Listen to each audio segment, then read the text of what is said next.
All right, welcome everybody to the Simply Cyber Daily Cyber Threat Briefing. This is episode 173. Today is August 11th. It's a Thursday. Whoop whoop. Second day of my Black Hat experience. I guess arguably first day of DEF CON. I got to go get my badge because of reasons. But I'm your host, Dr. Gerald Auger, and over the next 30 minutes, I will be delivering the top cybersecurity news stories of the day and providing expert analysis on each of those stories, on what it means to you as a practitioner. So how can you operationalize it and do something with that knowledge today at work? Or if you're looking to break into the industry, we have got you covered. Holler at me in chat, if you will. As as you know, I'm operating at 63% capacity from a studio perspective. So if the audio, basically it's Simply Cyber, right? So the audio, let me know if the background music is overwhelming me, if my mic is too hot when we get to the podcast, if that even works. But before we get into all that, my friends, I want to say what's up, shout out, and thank you to our stream sponsor, Barricade Cyber Solutions. These guys right here, right under the name card here. Cyber criminals have, get ready for it, stolen your company's data. Dun, dun. Derailed your business operations. Dun, dun. Barricade Cyber Solutions will help you resolve this ransomware attack, and more importantly, to the CEO, get your business back on track. Again, I say this pretty much every day, y'all. If you don't have a plan for when ransomware punches you in the mouth, and this isn't even like a fear, uncertainty, doubt pitch, I'm just saying, as a comprehensive cybersecurity program, you should be thinking left of boom, like what are we doing to protect ourselves, and right of boom, what are we going to do when bad stuff happens, right? And a lot of people focus on the left of boom, not a lot of people focus on the right of boom, and that's where Barricade lives and operates. So consider Barricade Cyber. If you want more information, barricadecyber.com. I want to remind you, if you have certifications like CISP, CISA, CISM, the GX, each episode of the Daily Cyber Threat Briefing is worth half a CPE, so 2.5 every week, 10 a month. Be sure to say what's up in chat, hashtag Team Live if you're with me right now. 89 of you on the Simply Cyber channel is coming in hot. Or if you're watching on replay, drop a comment in chat, hashtag Team Replay. Why, Jerry? Why do I need a comment? I like to lurk. That's my jam. Okay? That's cool.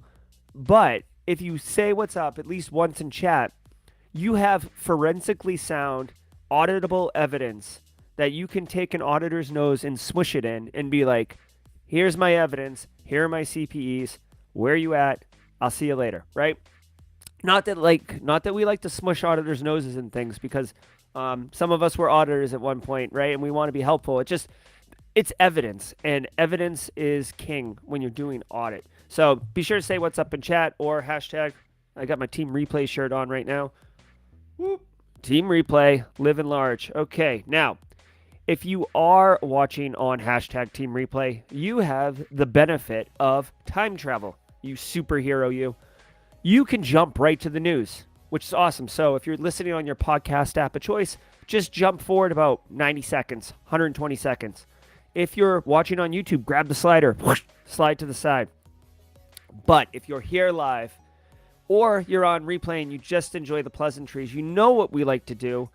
I'm going to have this cup of coffee, 65% quality of what I like, and say good morning to everybody in chat, share a little bit of information from my Black Hat experience yesterday, and just get the juices flowing. So with that, good morning, everybody. Hey, Carrie, good to see you.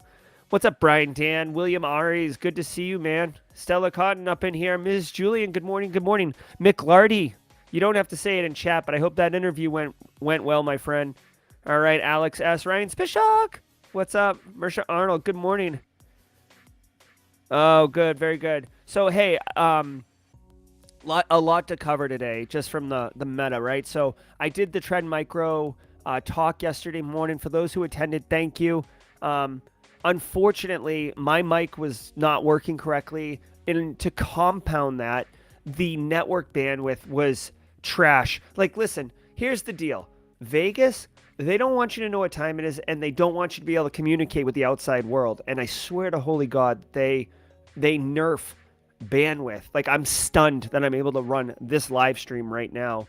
But they did we did like stop the stream and then actually record with, like, my mic got fixed and we recorded it. So I actually thought that, like, I was like a little nervous. I shared in Discord that I felt like a little imposter syndrome, but I was like really, just like with Simply Cyber's daily cyber threat briefing, I was like kind of like surprised at what I was saying. I was like, oh, those those are really good points, Jerry. Like, that's interesting.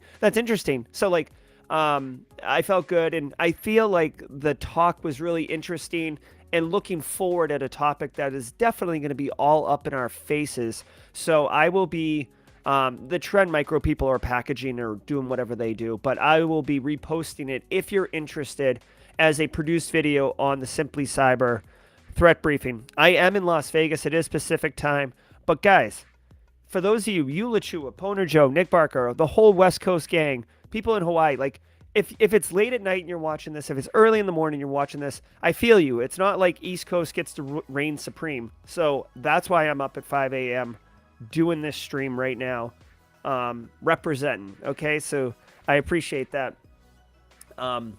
Also, shout out to a couple of Simply Cyber community members. I don't know if they're going to see this, but Q, I ran into Q yesterday. She said some really nice things. Cooper Armstrong said some really nice things. A dude named Nicholas, I didn't catch his last name, but we took a picture. I'm going to post it on social, or he did. Listen to me. This is the coolest thing. I had multiple, like, I'm probably going to tear up, honestly. I had multiple people approach me yesterday. I had my Simply Cyber shirt on, so they probably could recognize me. And they said things like one guy said, hey, listen, I worked in construction for years, and then I found your channel, did the videos, and now I'm here at this conference because I work in cybersecurity. Like, thank you. And I was like, solid. So solid. That's what I'm talking about, people. Making change. Whew. All right, so here's the deal. Come on, Jerry, get in focus. There we go. So here's the deal. The way that I can do this audio, the audio today is, I'm going to share the audio from my entire computer so I can jump around the different stories. That means you'll hear Discord beeps. That means you'll hear, I set do not disturb and all the other things, but who knows? You know, who knows what's going to happen? All right. So without that, I made a bunch of contacts too. I went to the Dakota State party last night, and I talked to a couple people there who might come on stream to talk about the lab work that they're doing. Like, basically Dakota State has like a research labs, just like JPL or Idaho. Like, Dakota State is like doing legit research out in South Dakota. So I might bring on the lab people there and just bring it on for the show. I don't know. Anyways, I talked to some other people. The UdaCon up in Virginia. I talked to the organizer there. Really cool guy by the name of Bob. Probably has the best business card next to Kevin Mitnick's I've ever seen, which I could show you guys if you want. All right, guys. It's been a minute. You're going to get to watch the sunrise behind me, but let's get into the stream. Now, guys, you know how it goes. I'm going to need some support here. Let me know if you can hear the audio. Ready? Here we go.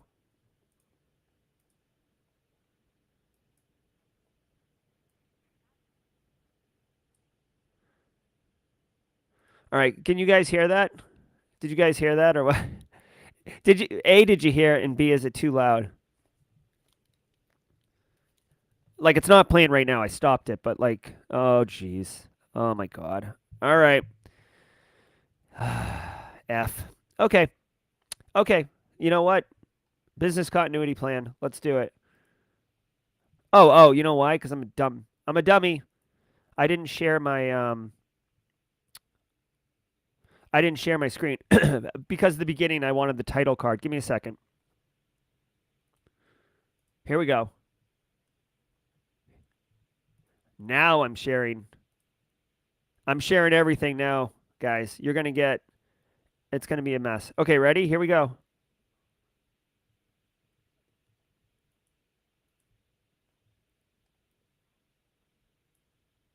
How's that? You guys hear that?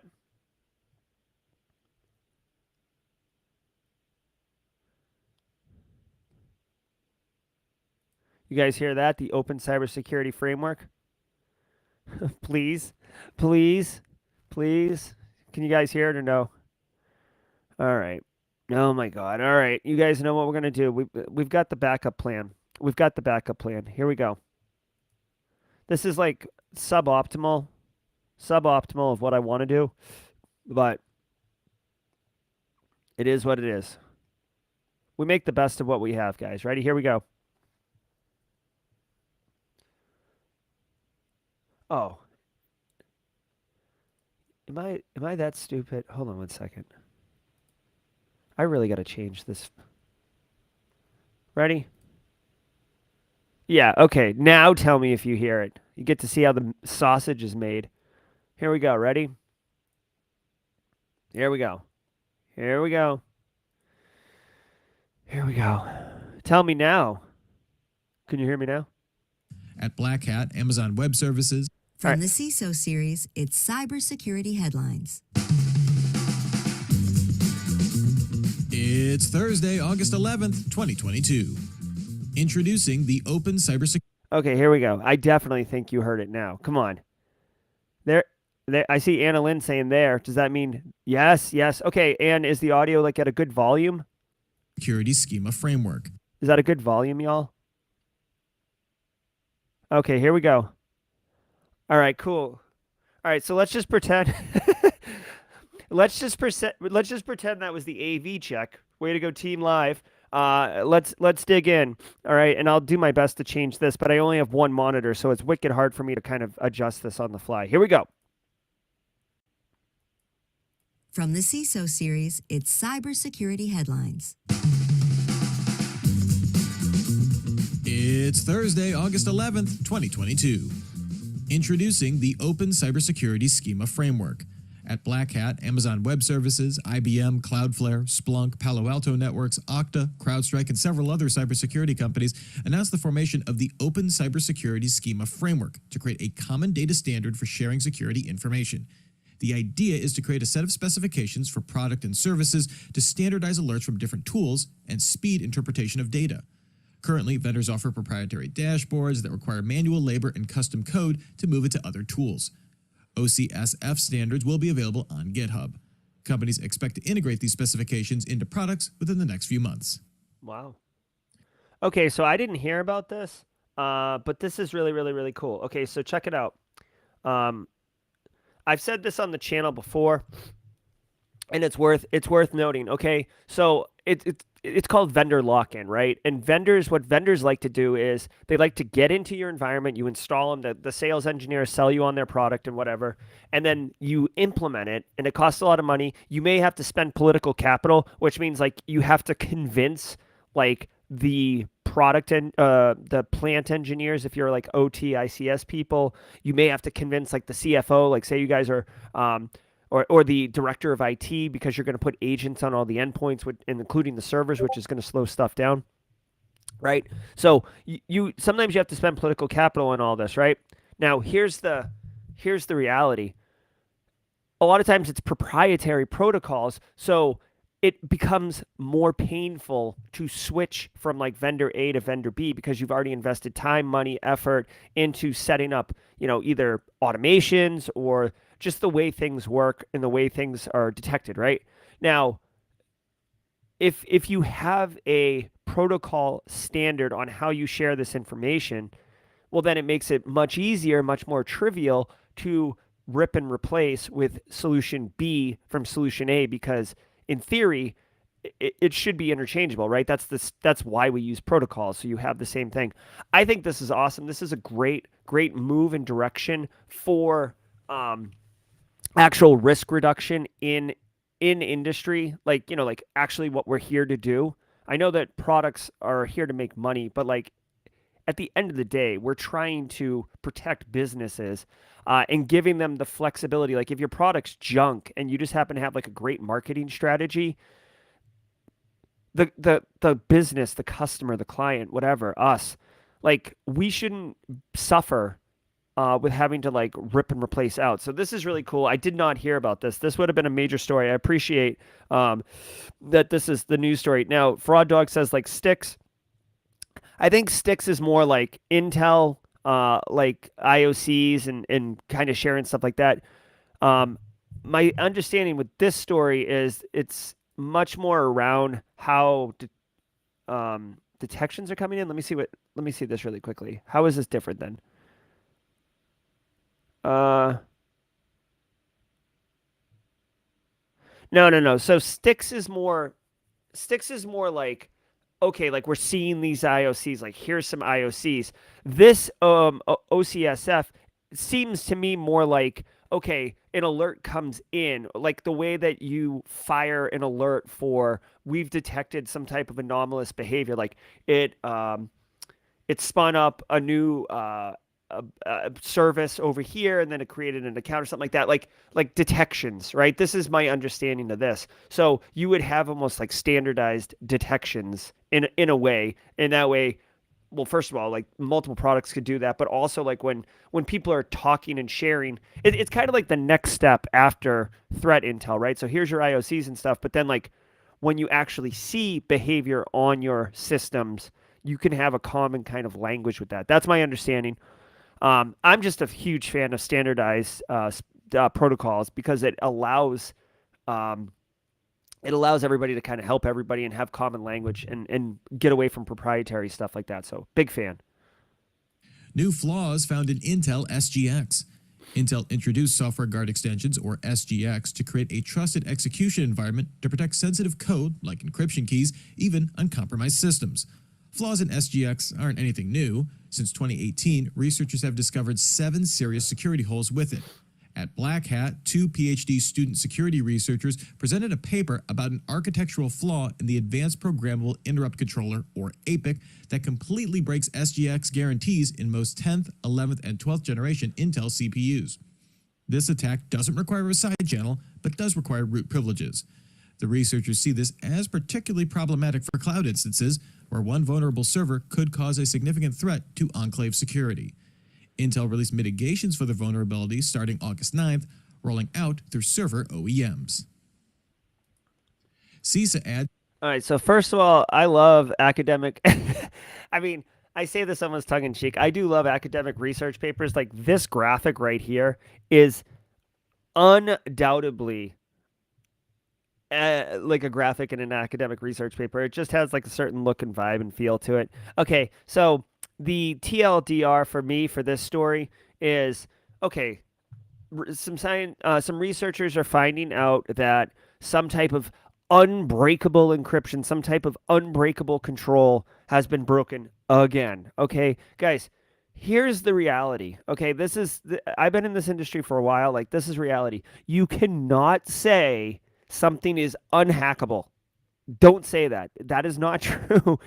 And if you say that, it's like the Eye of Sauron turns and looks directly at you, and it's just you're going to get exposed, right? Like with all due respect, right? Like I'm sure in this case, the Intel people and the SGX people, like they felt wicked confident that this thing was unbreakable. But all you can do is say, we have really, really, really reduced risk of compromise, which they have. But whatever. This is one of those ones where like you need to be like highly sophisticated, highly motivated, and have a lot of time, and have get the data and all that, and then be able to break it. So, but it is cool. This is the really cool research that comes out at talks like Black Hat, where I don't really know how to do anything with it other than be like, oh, wow, that's really wild. Like those people are really, really smart, and just reinforces that nothing is kind of unbreakable regardless of the claims. Again, this might be one that you file in a bookmark of don't make claims that aren't true, right? I guess maybe when I've never really had to do this personally, but I could see instances where like someone's trying to sell you on something and they talk about it being unbreakable. And you could cite these stories and maybe get a discount, or just straight up, like if say you're vying for a product and your CIO is vying for a different product. This has happened to me. and like they're hanging their hat on the fact that it's a more secure solution, you might be able to pull up stories like this and be like, I don't know, like, history has shown that that's not always true. So let's go with my option since I'm the cybersecurity professional and you're the IT professional, and we're trying to buy a cybersecurity solution. Just saying. Okay. All right. All right. I'm just looking at chat too. Just tag it as Titanic. That's right. All right. Let's keep rolling. To its known exploited vulnerabilities database. The Cybersecurity and Infrastructure Security Agency added 2 more flaws to its catalog. Both show evidence of active exploitation. One is the dog walk bug in the Windows Support Diagnostic tool that's been exposed for over 2 years. We covered Microsoft patching it yesterday. CISA also added a path transversal bug in the unrar utility for Linux and Unix. This could allow someone to plant a malicious file on a system, extracting it to an arbitrary location while unpacking files. Civilian federal agencies must patch these vulnerabilities by August 30th.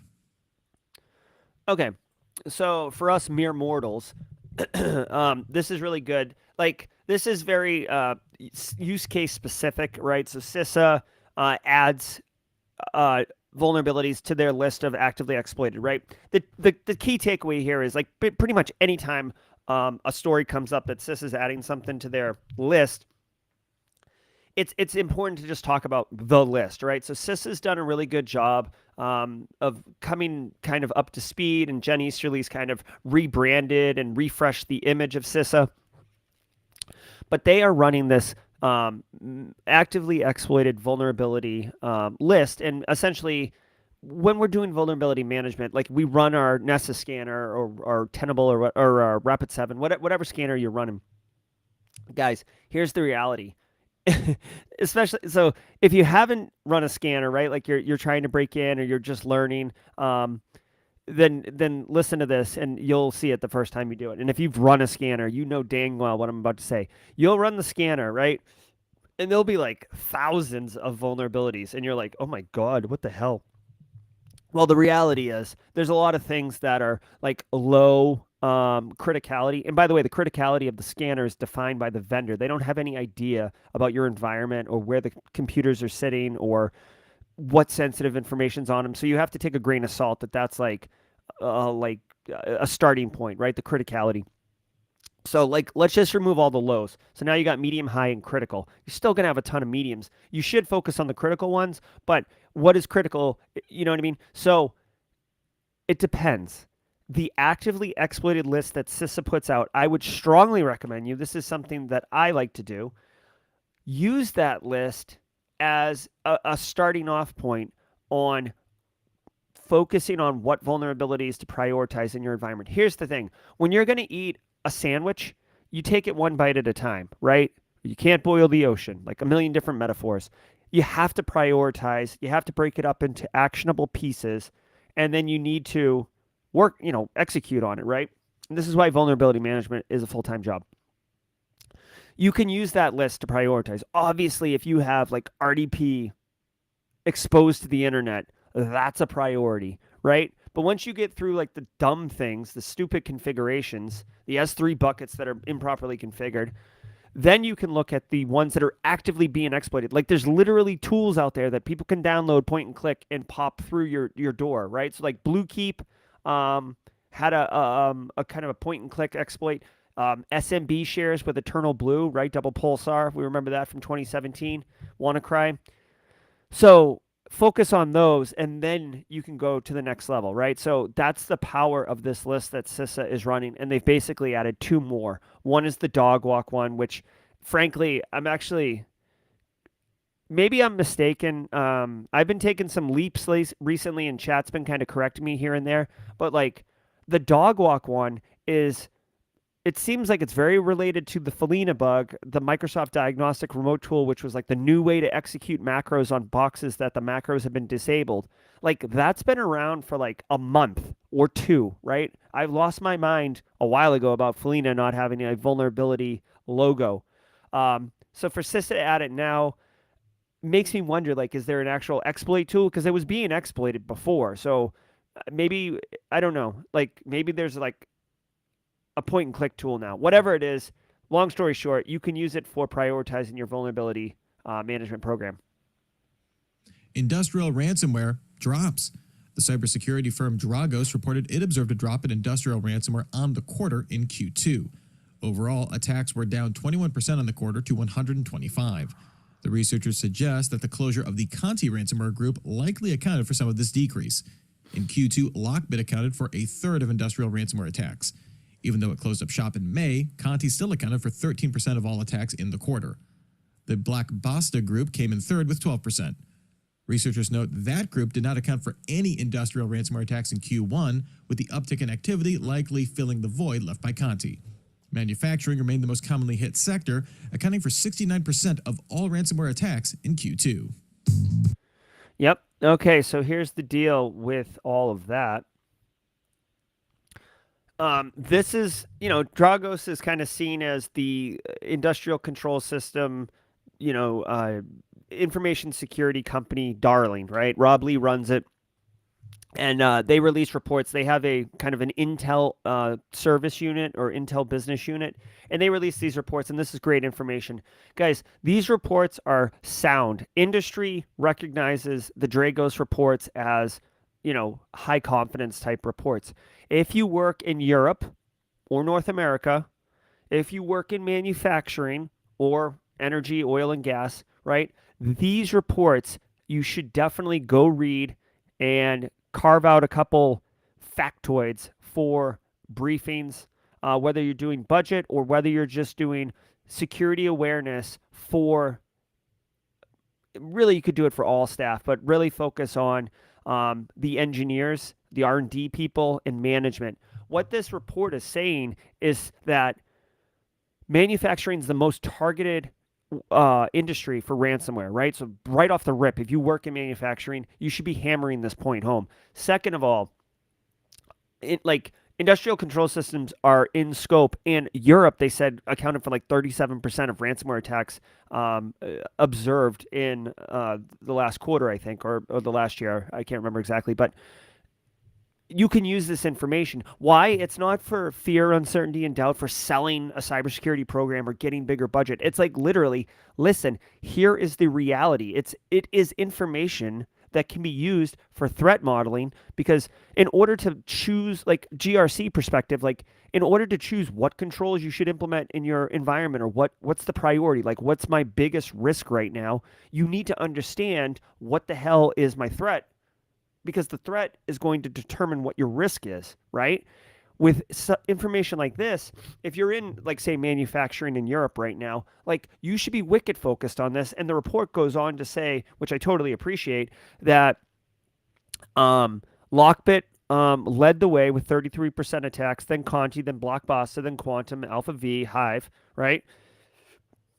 You should be using this information to go, like, you could go to MITRE ATT&CK if you wanted to get next level, right? So you should just be protecting and being able to recover from a ransomware attack, call Barricade Cyber, or like once you've got that in place, the next piece, the next evolution, the next level up of your cybersecurity program is to look at the specific threat actors using like MITRE ATT&CK to look at their TTPs and then look at the controls in your environment to see if you can stop those TTPs from actually happening or detect if they have happened, right? And of course, I know people might be like, oh, it's ransomware. Like, obviously we'll detect it because our systems are all hosted. Guess what?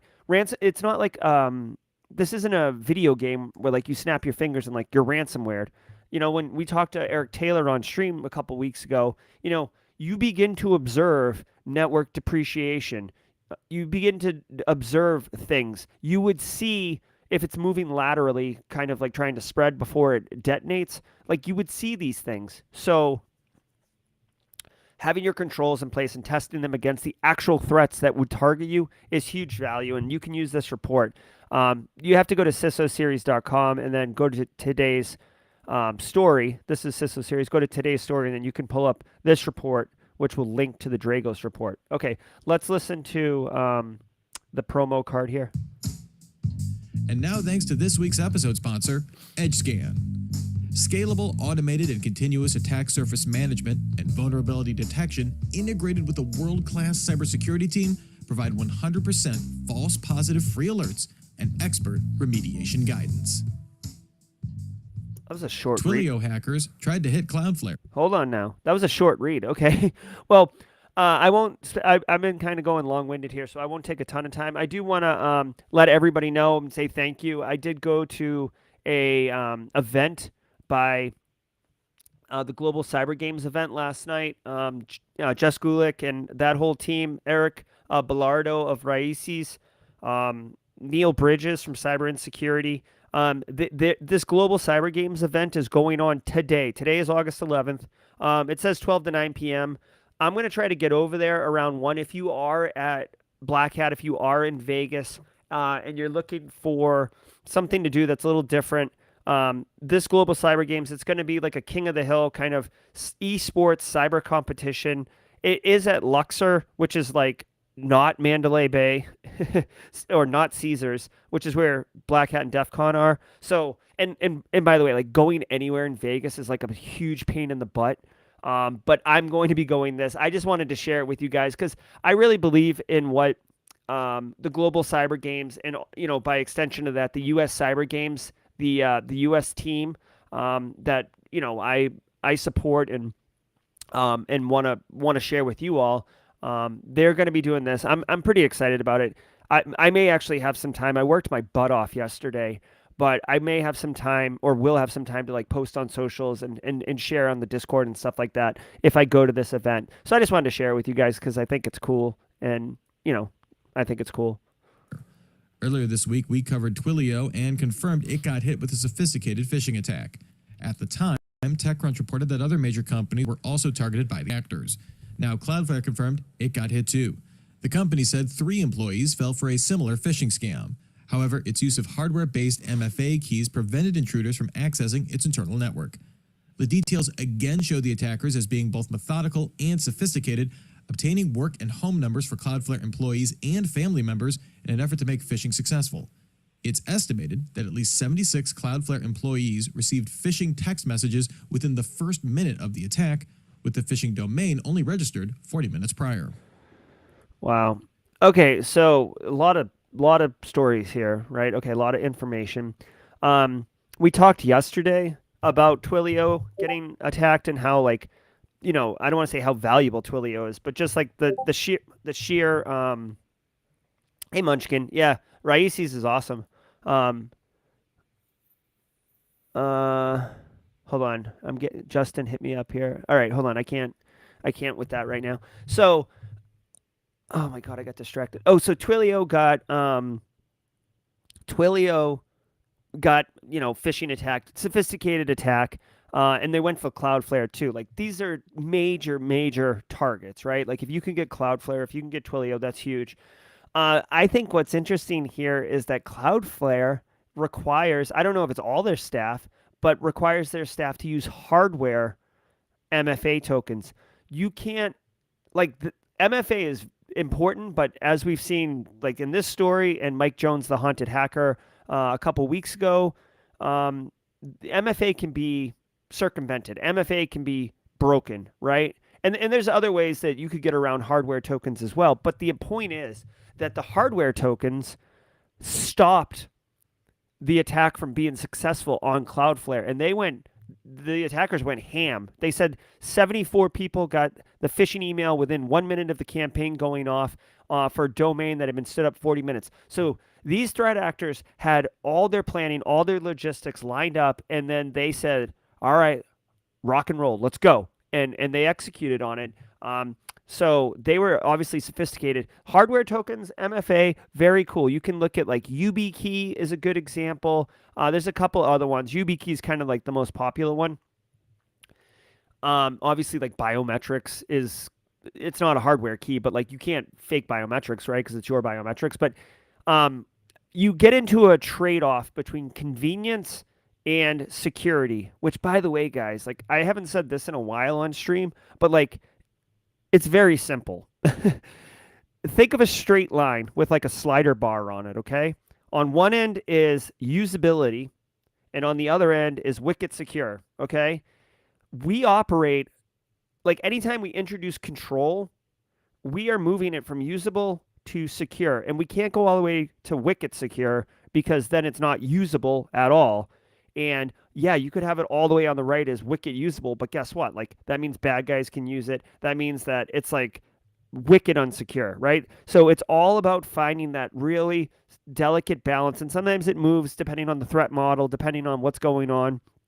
It's an active living kind of value, right? But just keep that in mind. It's a very simple concept, but like the more secure something is, the less usable, and the more usable it is, technically, it's kind of less secure for various reasons. Occasionally we have a win where it's more secure and more usable, and end users like it, but those are far and few between.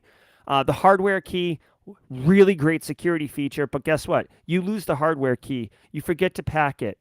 You drop it in an Uber. You drop it in water. You step on it. You get it confused with others, right? These UB keys are not large. They're small.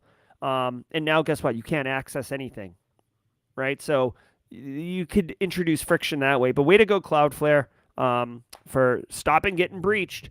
But yeah, a win for hardware tokens. Oh, by the way, like people don't really talk about this too much too, but guess what? I've seen this, like I did this in an MFA rollout one time. Like the app on your phone cost $0, right? Microsoft Authenticator app, for example, if you're a O365 shop, costs $0. A hardware token costs, let's say, $20, right? Maybe you get a deal. Let's say $10, okay? If you have 1,000 users in your environment, that's 10 grand. Like that's not cheap. And literally, like the number of users in your environment scales to like how big your company is, essentially, right? So like if you're like Cisco and you have like 200,000 employees, that's a $2 million investment, right, for each $10 one. And oh, by the way, you issue them all to everybody, but then you got to have extras because people lose them. You've got to have shipping because you have to ship the hardware tokens to people. You got remote workforce, multiple offices, all that stuff. Like rolling out hardware tokens is it's expensive. It's expensive, frankly. And then you have to manage them all because you have to activate them, deactivate them, all these other things. But dude, it's not as simple as like, oh, let's just do hardware tokens next. Whereas the software app, like you can send an email out to staff and be like, download this app, walk through this little 3-step video. We're up and running. You could deploy MFA in like a weekend. I'm being hyperbolic, but like you can deploy it way faster than hardware tokens. So it's not all about like, oh, security. Like there's a cost investment from a time and money perspective that you have to give consideration to. Google blocks Workspace account hijacking. Google added more security protections to its productivity suite. It will now show a verify it's you prompt when a user attempts an action deemed risky in a session and log these for admins to review. This should prevent threat actors who gain access to a user's account credentials from obtaining sensitive organizational data. Users will use a trusted second factor for verification. These new features apply to all Workspace customers. Admins can also temporarily disable these login challenges when needed. Oh, God. Okay. Malware shifting from macros to shortcut files. Okay, hold on. All right, so Google now blocks Workspace account hijacking. Okay, Workspace is like, my understanding is Workspace is like the O365, if you will, for Google, right? So like your email, your docs, your file shares, all that stuff. That's your Workspace account. So if you're a Google shop, right, a GCP shop, then you operate in Workspace. That's where your email is. That's where everything is, okay? I will say this. I use Google for certain services, and I have personally been pleasantly surprised by the nuance of how Google's implementing security when they challenge you for additional information or validation that it's you, and when they don't. I'm a security professional, and, I still can feel friction from time to time, and I always just grumble and roll my eyes and be like, oh, like if I'm gonna spit like InfoSec evangelism, I have to deal with it when it comes up, but I get frustrated too. With my Google stuff, I am pleasantly surprised. I don't know what your experience is, but like it's usually pretty savvy about like physically where I'm logging in from, or what device I'm logging in from, or like the frequency I'm logging in. Like, so if I'm like trying to do something on my computer and then I have to use my phone, like that's two different devices, but because it's coming from the same like natted public IP, maybe it doesn't do it, or because it's within a certain time frame. I've been really, really pleasantly surprised with that. The bigger picture here, and I'd be curious what people think about this. I'll go back and look at chat after the stream's over. Google Workspace, I'm hearing more and more. I heard a couple people just yesterday, like, oh, they're like, oh, we're a Google shop. Like, Google's really trying to make an effort to unseat Office 365, or at least compete with it, which I appreciate because competition is healthy. Microsoft Azure, Office 365 has such a huge market share right now, meaning how many businesses are running it and operating it. And they're, frankly, like the service isn't terrible. Like it's pretty good. But Google's making an effort to go after that. But again, getting back to the vendor lock-in thing at the beginning, to move from O365 to Google Workspaces is a pretty big lift. You're talking about changing the way that mail works, changing the way that, end users operate in their environment. And oh, by the way, make sure that your staff who is trained on Office 365 and knows how to administer it now has to get trained and understand how to administer Google Workspaces. So the only reason Google's making a play at this, but really the only reason Google would ever really like make a healthy run at unseating O365 is if they charged way less. Like if you can make the money more appealing to the CFO, then they would move in a second. Vendor lock-in, it's all about financial pain. That's what it is. It's all about the money. It's not about how inconvenient it is to move. It's about how much does it cost to move versus how much does it cost to stay. This under the eternal security game of cat and mouse. We've covered the slow rollout of Microsoft blocking VBA macros by default in Office. As macros become a less effective vector, a new report from HP Wolf Security found that malicious actors shifted to using shortcut LNK files to spread malware. The report found an 11% rise in archive files, including LNK files, containing malware on the year. Email remained a stalwart vector, delivering 69% of malware detected. Attackers generally include these shortcut files in zip attachments to help evade scanning. Right, okay, so hopefully you guys heard that. Basically, the report is saying that threat actors, and I feel like this is not news, honestly. Folks, chime in if you want. I don't think that this is news. Like, threat actors have pivoted, like, not a while ago, but like in the last 6 months, maybe, of having like LNK files, ISO files, HTML or HTMA or HTA. I think it's HTA file extensions. And basically, they're trying to get you to run code on your box, and they're trying to do it in a file extension, a file format that they know you won't have blocked by default in your domain, right? So this is the thing. And then they said in the story, like they're putting them in archives or .zip files, .rar files in order to it'll like basically the file will be compressed. That way, when a scanner scans it, it doesn't see the file type as what it actually is, so it doesn't block. So if you say like block all LNK files, if someone just attaches an LNK file to an email, it'll block it. But if they put it in a zip file, the scanner won't necessarily read it correctly, and you're not going to have the email gateway block zip files, right? Now you could just say no file attachments in our environment. You have to do file shares using OneDrive or Google Drive or Dropbox or something like that. But for the most part, you could get zip files through. And this is how they're circumventing it. So two things here. One, great opportunity to educate your end users on email attacks, guys. Like, I know it's boring, but guess what? Repetition, consistency, until threat actors change their approach, you have to keep, basically reiterating, A, to reinforce it, and B, for new people who just got here, hey, listen, email is the main attack vector. You will be targeted by threat actors through email. Obviously, you have to change the language for end user consumption, right? Carl probably thinks the word threat actor is cool, but, I don't know if it would resonate as well. You have to educate him that, listen, email is the number one attack gateway, attack vector, and there are file attachments that can run malware on your computer, right? Your computer can get taken over. Our business could get taken over if you run a file through an attachment. So A, question who the sender is. B, this is what the attacks look like. Oh, like, click here. You've got to run it in order to see it, et cetera, et cetera. Be mindful of all that. And then if you can, obviously have EDR solutions that are preventing those type of files from executing, or at least questioning those type of files. And so that's the deal. Again, I don't think this is news, though, because threat actors have been doing this for a while.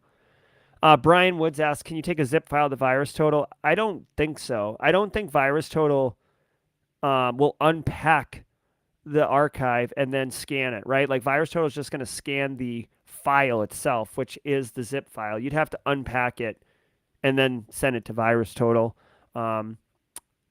So anyways, hey, real quick. Well, here, let me finish that, and then I'll share something cool that I heard yesterday. Krebs on email alias security. Security researcher Brian Krebs looked at the security pros and cons of using email aliases. These can be useful to generate a custom email account still tied to your main inbox, letting you filter responses to that address. If you keep aliases discrete between sites, these can be used to track who shares or sells your email address. According to Hold Security founder Alex Holden, threat actors routinely scrub aliases to use the root email address when selling credential caches. Have I Been Pwned backs this up with only 0.03% of records using an alias. While email alias usage remains fairly small overall, Apple's Hide My Email service increased some adoption. Downsides of email aliases include sites not supporting the plus sign needed to use them, and also causing difficulty with account recovery if you don't remember a specific alias. Yeah. All right. So, 1 second. Yeah. So, okay, here's the deal. As they mentioned in the story, like, I know for a fact with Google you can do this, but with Google email addresses, they don't see periods, right? So if it's like first dot last name, and you could send it to first last name and it would send it just the same. It basically just ignores periods. And it will ignore everything right of a plus symbol, which is really cool. As they outlined in the story, you could have like, Simply Cyber plus Netflix at gmail.com and Simply Cyber at Disney Plus at gmail.com, right? And then all of a sudden you find you're getting emails for spam sent to at Disney Gerald Simply Cyber plus Disney Plus, and you could say, oh well, thanks a lot Disney Plus, you like totally screwed me on this one, right? I have tried using email aliasing. I don't know if people in chat have done this, but like it becomes like a pain in the ass. Like you're like, oh my god, like did I use an alias for this site? Like yeah, the password vaults are pretty good at remembering that stuff, but it's just, for me personally, the value of knowing what site sold my information doesn't matter to me, because I feel like they're all selling my information. So okay, so Netflix sold my email address. Now what am I going to do? Am I going to stop streaming on Netflix? I'm not that hardcore about my privacy or anger that businesses are selling it, right? Like I'm aware they're selling it.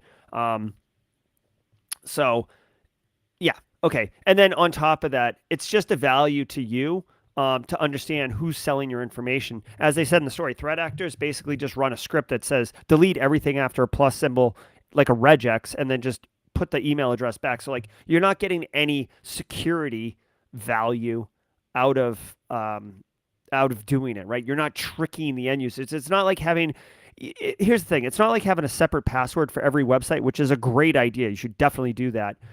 Having a different email address for every website, like it's almost, I don't know. To me, it almost adds more friction to you as a consumer or as a user of the product than it does from a risk reduction perspective, which is why I don't really do that. I use Bitwarden myself. I used to use LastPass, but I use Bitwarden now, and I'm very, very happy with Bitwarden. I really, really enjoy how Bitwarden works on my devices, how it interacts with my browser, all that stuff. All right, so let me do this really quickly. Turn some music on. Guys, that's the Daily Cyber Threat Briefing. I actually, so Eric Capuano, you guys may know him. He's from Recon InfoSec. Wicked good guy. He was actually one of my first guests ever. on Simply Cyber, like way back in the day. The production value of that video is kind of cringy, but the value of what Eric says in the video is amazing. I've had a lot of people come out and tell me that his SOC analyst video is really, really good. It's the everything you need to know about being a SOC analyst. Anyways, Eric and I caught up yesterday, and he was like, dude, have you heard of this solution called Echo Trail? And I was like, no. And he's like, let me introduce you to this guy, Brian Kincan. And he's like, basically, here's the deal. It's like I haven't played with it yet, but he's like, it's like an inverted virus total. So instead of telling you if a file is malicious, it tells you if a file is clean, right? So it's almost like a baseline. It's almost like they've baselined known good files. And if you, like, guys, here's the reality. If you, as a practitioner, have ever found a file on a system and been like, is this legit or not? Like, this is how I do it. Like, I Google the file name, and then, it's like a crapshoot of, like, getting good information on whether or not this is legit. You kind of have to, like, piece it together. They've actually gone through and taken, like, known good builds of Windows 10, Windows 11, Windows whatever, and run all of the files on it and basically categorized them, right? And taken hashes and all that stuff. So you can test to see if a file is good. And then obviously you could SOAR it and make it automated where like a file comes in, it checks, it's clean, it pushes it, closes the ticket, etc. Right? So very, very cool. Again, I haven't checked it out. I'm actually going to, this is kind of on the fly, but I'm actually kind of curious. I just want to make sure I said it right. Oh my God. Hold on one second. Echo Trail cybersecurity. Yeah, echotrail.io. Yeah, whatever. Check it out. Like I said, I haven't checked it out myself personally yet, but I want to check it out and maybe make a video on it or something. I don't know, but I really respect Eric Capuano's opinion, and if he told me that this is legit and that I should check it out, it's legit, and I will check it out. So I just wanted to share that with you guys. That's like, I don't know anything other than what I've just told you, but I wanted to share it with you guys. All right, guys. That wraps up the show for today. I hope you enjoyed the sunrise. Thanks for spending the morning briefing with me. It's 5 to 6 a.m. Pacific Standard Time. I definitely feel for those West Coast folks. I will spend a couple minutes just chatting with chat, but if you were here for the news only, that part's done. So please have a wonderful day. I hope you operationalize the crap out of what we talked about today. And I hope that you kick butt today at work, or if you have interviews, I hope that goes well too. So I'm gonna. Oh yeah, thanks, Ron Clark. Yeah, hit the like button. That's always nice. Guys, let's have a little post meeting chit chat. Thank you for enduring. The stream is not as high quality as I would like it to be, but this is the best that I can do, and I think it's sufficient. I think at its base, at its absolute base, the point is to get this knowledge out there, and I am doing that. So it's just not as awesome as a professionally produced show. But you know what? I'm in a hotel room on a laptop. You know what I'm saying? So is anyone out here, guys? Thanks, Jax. Hold on, let me do this. Can I do this? Okay. Saturday, like August whatever, 14th, 13th, August 13th. Some of us are going to be competing in the Trace Labs OSINT Capture the Flag contest. I'm really, really excited. If you don't know what Trace Labs is, check it out on. I have a couple videos on the YouTube on the Simply Cyber channel. Trace Labs works with law enforcement to find missing persons, right? And I go into deeper explanation of what's a missing person and why people go missing, how they do it and everything. But they use the CTF, so like we're really helping a good cause. Like I'm super excited about it. Base Case, aka Casey Yaska, he stood the team up. I was fortunate that there was still an opening that I was able to join. So we're doing that on Saturday, and then right afterwards at 3:30 p.m. local time, we're having a meetup for Simply Cyber folks. I mean, anyone's invited, but it's kind of like the Simply Cyber meetup. at 3:30 at Beer Park, which is connected to Paris. So if you are here and you want to hang out or high five or get a pint, whatever, 3:30 p.m. at Beer Park. We don't have a reservation. We don't have a spot. The place is pretty big. I'm not worried about that. But it would be really, really cool to connect with some of you. So, yeah, that's it. I think I'm gonna go over and get my my DEF CON badge right now, guys. I made a grave mistake. They haven't sold the DEF CON badge. Like, you could never pre-order it, right? Unless you bought a Black Hat briefings pass, and then you could buy the DEF CON badge as well, and then you'd pick up your DEF CON badge at Black Hat. Well, this year is the first year that I didn't get a briefings pass for Black Hat. I only got a business hall pass because I'm here for Threat Gen, at least for Black Hat, and I'm doing like Threat Gen work, so I'm in the business hall. So I thought I couldn't order the DEF CON badge because so I was like, oh. Then I go to see how much the DEF CON badge is the other day, and it's like, oh, this is the first year we've allowed you to pre-order, and I'm like, oh my God. And then pre-orders shut down. So anyways, long story short, I have to go walk over there with like $360 in cash and get my DEF CON badge. So I think I'm going to do that this morning. One of my buddies from my Dakota State program, he's got to go over there too. So I think we're going to connect. So that's that. I don't know if anyone's got the DEF CON badge yet, but they're always pretty cool. I don't know, Jax. Hopefully the badge line isn't too long. They've gotten really good between allowing people who go to Black Hat to buy the badge and now doing pre-orders. I'm really hoping that the line isn't too long. Plus, like, the line, from what I understand, the line opens at 6:30 a.m. And I'll be honest with you guys, I'm a bit of an anomaly. Like, most people out here got like wasted last night. Like, you do a lot of, it's like work hard, play hard out here. And like, I was leaving the Dakota State thing and a group of people was like, we're going to the Rapid 7 thing or some other, like, let's go. And I'm like, no, like, I'm going to go home and go to bed. I'm going to call my family.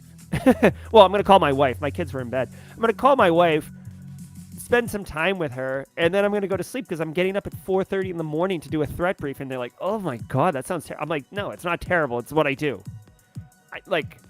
I'm not, whatever. Anyways, so I'm hoping, that's a long way to say, I'm hoping that the line is short because people are like, oh, I don't want to get up right now. So that's my jam.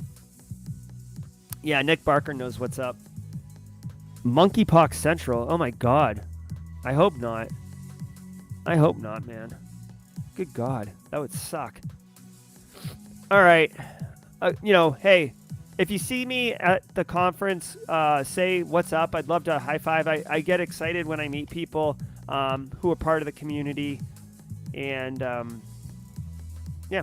So let me know if you guys have any questions. I don't have a lot of time. I'm just super busy right now to chat on Discord. But I am making really good connections and finding some people that I think would be really, really cool to bring on as guests for Simply Cyber. And, so anyways, okay. Y'all have a great day. It's 9 o'clock. Be good. Thank you so much for being here. And we will see you tomorrow at 8 a.m. Eastern Standard Time for the final Friday Cyber Threat Briefing. Be good, everybody.